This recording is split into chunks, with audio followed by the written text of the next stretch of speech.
Olá a todos, que a paz do Mestre Jesus possa permanecer em nossos corações em mais uma semana que está iniciando. Estamos aqui novamente, mais uma vez, nesse trabalho lindo, edificante, que é o acolhimento com Jesus, né? E hoje nós vamos dar continuidade ao estudo no capítulo 67, que tem como título o modo de sentir, né? Vamos fazer nossa prece inicial. Pai de amor e bondade, Mestre Jesus, agradecemos mais uma vez a oportunidade de aqui estarmos, estudando, refletindo, para sermos pessoas melhores. Que a paz de Jesus possa nos desenvolver, hoje, agora e sempre, que assim seja, graças a Deus. Muito bem, vamos nós? Modo de sentir. O que Emmanuel nos fala sobre isso, Ricardo? Tem a citação de Paulo em Efésios, capítulo 4, versículo 23. Renovai-vos pelo Espírito no vosso modo de sentir. E Emmanuel começa o texto. Há muitos séculos o homem raciocina obediente a regras quase inalteradas, comparando fatores externos segundo velhos processos de observação. Rege a vida física com grandes mudanças no setor das operações orgânicas fundamentais e maneja a palavra como quem usa os elementos indispensáveis a determinada construção de pedra, terra e cal. Nos círculos da natureza externa, em si, as modificações em qualquer aspecto são mínimas, exceto feito o progresso avançado nas técnicas da ciência e da indústria. No sentimento, porém, as alterações são profundas. Nos povos realmente educados, ninguém se compraz com a escravidão dos semelhantes. Ninguém joga impunemente com a vida do próximo. E ninguém aplaude a crueldade sistemática e deliberada quanto antigamente. Oriundo do coração, o ideal da humanidade vem sublimando a mente em todos os climas do planeta. Pausa. Nós evoluímos.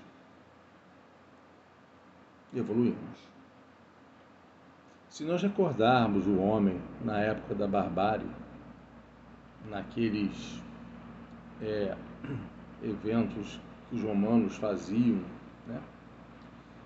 E nós evoluímos bastante de lá para cá. Mas precisamos evoluir mais? Precisamos.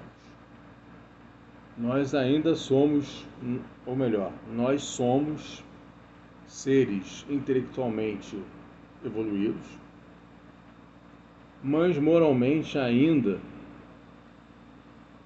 pouco, ou um pouco melhor que antes.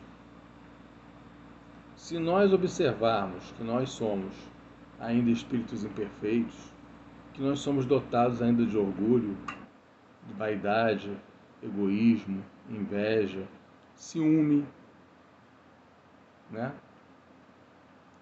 E precisamos resgatar muito as virtudes morais, a humildade. E a gente nem sabe ainda o que é humildade. Muitas pessoas definem humildade como aquele nosso irmão ou nossa irmã que não tem condição financeira, que é pobre, às vezes até um irmão em situação de rua. Ainda fala, ele é humildezinho. E humildade não é isso. A humildade é nós termos a plena consciência, a plena convicção que todos nós estamos aqui para evoluir.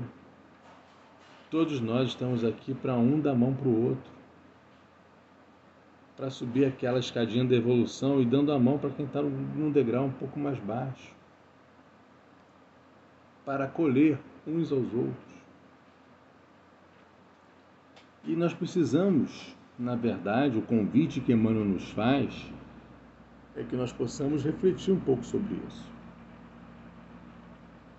Que ele fala que antigamente, na época dos romanos, lá atrás, as pessoas não queriam nem saber. Fez o mal, tchau, né? Então, hoje em dia não. Hoje em dia requer uma certa análise. Hoje em dia requer que todos nós possamos avaliar melhor nossas emoções, gerenciar as nossas emoções, os nossos pensamentos, os nossos sentimentos, antes de uma tomada de uma decisão. Seja a decisão através de um outro pensamento, através de um sentimento, através de uma ação. Né? Então isso tudo que Emmanuel fala aqui nesse texto até aqui é para a gente pensar um pouco sobre isso. Né?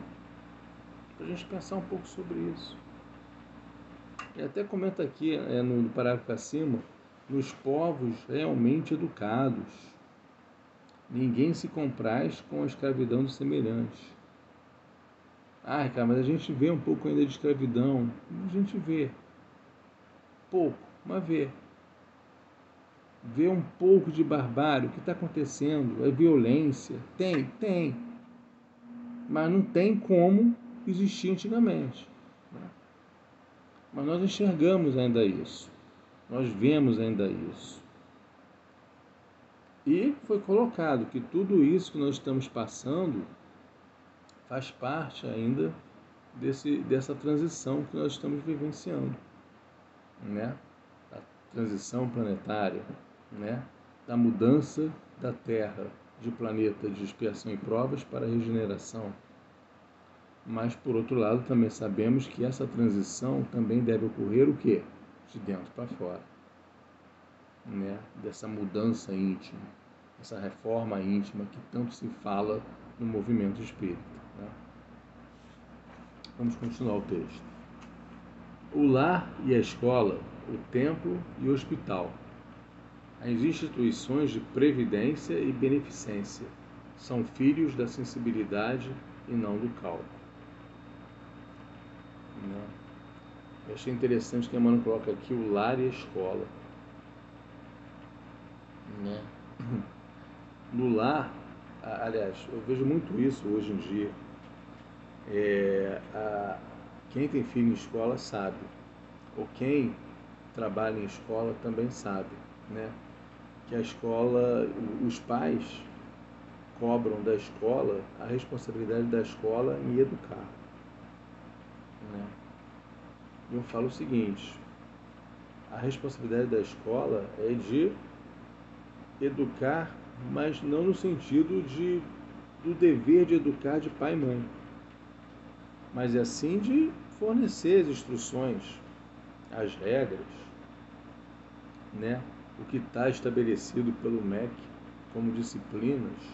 Sim, esse é o dever da escola. Agora, cabe ao pai e à mãe ser pai e mãe de fato, dentro do lar, para fornecer as regras de conduta, o que é certo, o que é errado. Não é terceirizar essa responsabilidade. Então, a gente precisa observar isso, né? Por isso que ele fala, o lar e a escola, o templo e o hospital são instituições de previdência e beneficência, filhos da sensibilidade.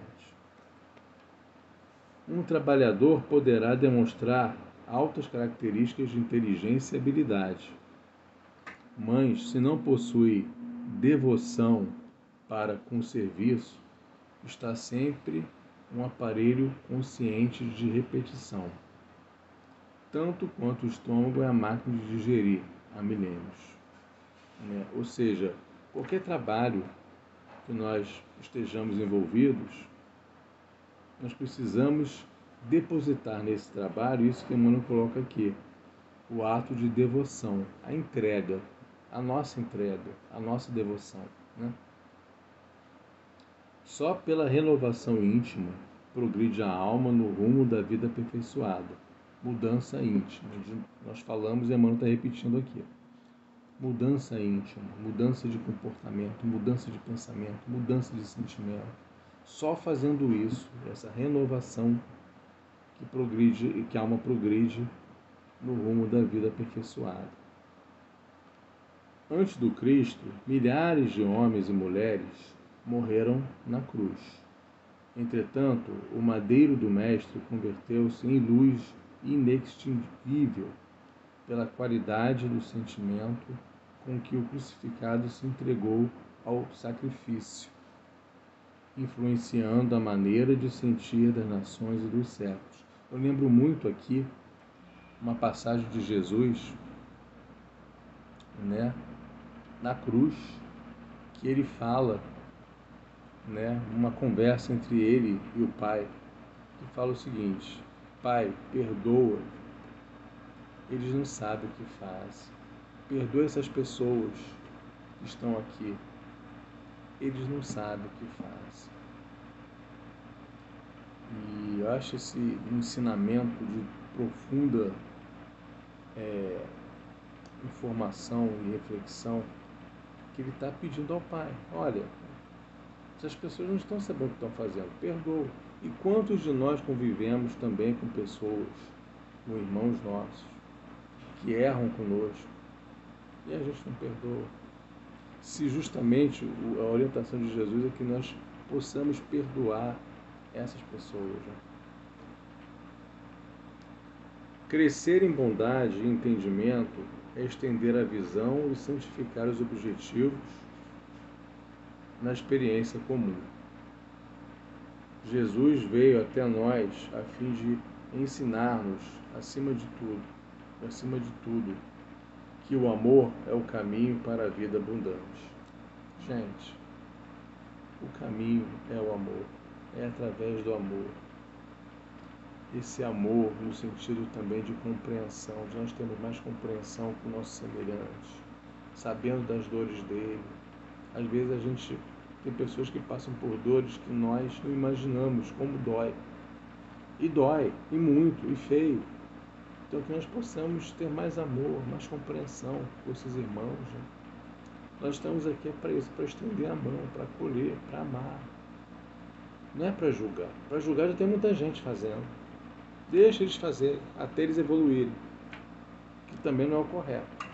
Tanto é que Jesus falou: não julgueis para não seres julgados. Então, compete-nos fazer o quê? Amar, acolher, conversar, dar um colo.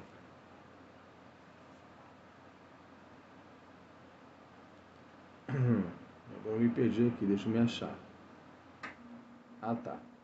Vives sitiado pela dor, pela aflição, pela sombra ou pela enfermidade?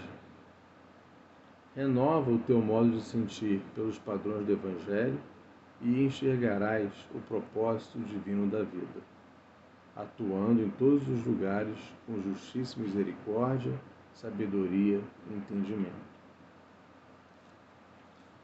Então, ele fala aqui: vive sitiado pela dor, pela aflição, pela sombra ou pela enfermidade, renova o teu modo de sentir. Seu modo de pensar, seu modo de sentir. Vamos renovar isso, mudar a vibração. É isso que está falando aqui: mudança de vibração, de padrão vibratório, pelos padrões do Evangelho. Gente, o Evangelho.